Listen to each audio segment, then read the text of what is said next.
If you still breathing and walking on this earth to you today, that is God's proof to you that you still have more life to attain. You still have more presence to give out there in this world.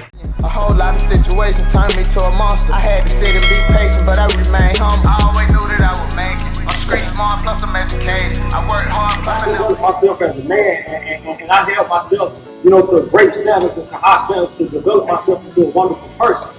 And that's one of the biggest things I want to talk to y'all today about is accountability and being responsible. Because I can remember, growing up just playing victim in my life, blaming my mother, blaming my dad for not being in my life. And I ended up failing the 5th grade, got kicked out of middle school just for doing ignorant stuff, In my neighborhood, I used to be real disrespectful to everybody. Throwing rocks at people's cars, throwing rocks at people's houses, knocking people's trash cans over at nighttime, just doing ignorant stuff simply because nobody could tell me nothing.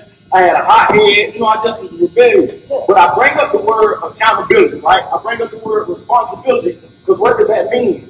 Being accountable means like when your coach tells you to do something, when your teachers tell you to do something, when your mom and dad tell you to do something, they ain't got to be on your tail about it. Because I'm one of them cats, and I simply believe this in my life. Like if you say you want something and you really want it, ain't nobody got to be on your tail about it. Like if coach got to be on your tail about giving more effort, about going harder, about turning your schoolwork in on time, showing up on time in class, like you don't really want it. Like you go across America, right? I'm pretty sure if I ask y'all right now, how many of y'all want to go D1? Raise your hand. Just raise your hand. If you go around America, everybody going D1. I'm just being honest. Everybody going D1. But what's going to separate you from everybody else? It's a million other cats out there that's saying they're going D1. Like what's going to separate you from everybody else? And that's your work ethic, your drive, your determination, your integrity. Because me, I went to Peace County High School. I never was the fastest. Y'all can see, I played receiver. I never was the strongest. Like I never was none of that. But I outworked everybody. I was the hardest worker in my room. I went to class. I showed up on time. I sat in the front of my classroom. Quick story. When I was in college, right, went to Division I college, won a couple rings. I was blessed with that opportunity. If somebody would have told me that I was going to be blessed with that opportunity 10, 15 years ago, I probably would have thought that was crazy, just simply because of the fact that who I was as a man then. But I'll tell you a quick story, right? So I was in college, right, and we was going out school, working class and everything, and my teacher used to tell me all the time, it's hard to fail a good student, right? And what does that actually mean? If I'm coming to class and I'm sitting in the front of the classroom and my teacher knows that I'm coming prepared, and know I'm gonna come and participate, but my homeboys in the back sleep on their phone, listening to the headphones, they gonna fail them. They're not gonna fail me because they know that I'm gonna come and participate and work hard and respect my peers. Like with me, it ain't even about how good you is on the field. Like don't be such of a great athlete that you're a terrible human being. I know a lot of them. I know a lot of athletes that are great athletes, but you try to hold a conversation with them, you can't because they so arrogant and their egos through the roof. Like don't be that type of cat. Don't be that type of cat to where somebody try to hold a conversation with you, they can't talk to you. Like don't be walking around class with your pants sagging out. Like bro, y'all already see in this world that's going on. As an African American young man, people already want to paint a negative image of you anyhow.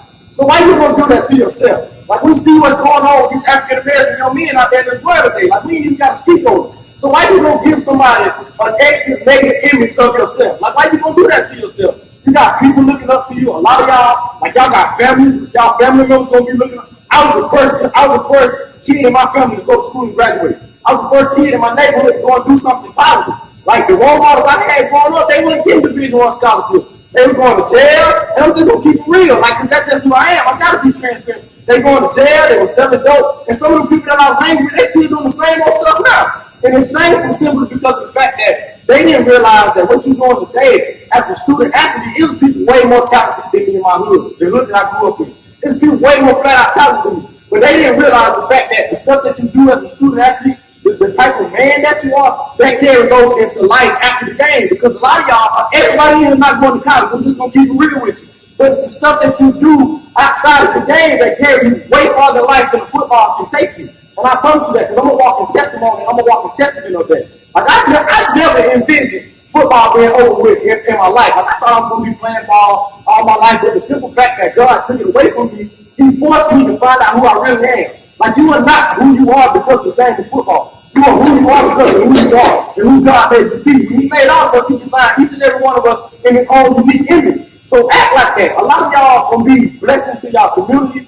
blessings to y'all family. Like a lot of y'all, some of y'all probably got sisters and brothers. You know what I'm saying? Mom and dad might not be in y'all life. People gonna be looking up to you, and you're gonna be a face of the program. Like even if you're not getting playing time, you're gonna be the face of the program simply because you're a student athlete. Like people gonna look up to you, people gonna value you because of what you do as a student athlete. Like you're gonna have the highest name on your campus. So you gotta carry yourself in a high sense, in a high essence, to know that people are watching you, people watching your every move. Because 10, 15 years from now, it ain't gonna be ball no more. You're gonna be forced with a family, wife and kids you're gonna have to take care of, people that are gonna be expecting you to put food on the table. And if you ain't built the right way, if your mindset and your mentality ain't built and prepared for what life gonna throw at you, then you're gonna quit and give up every time. Then anytime something comes to you, you ain't gonna be ready for it.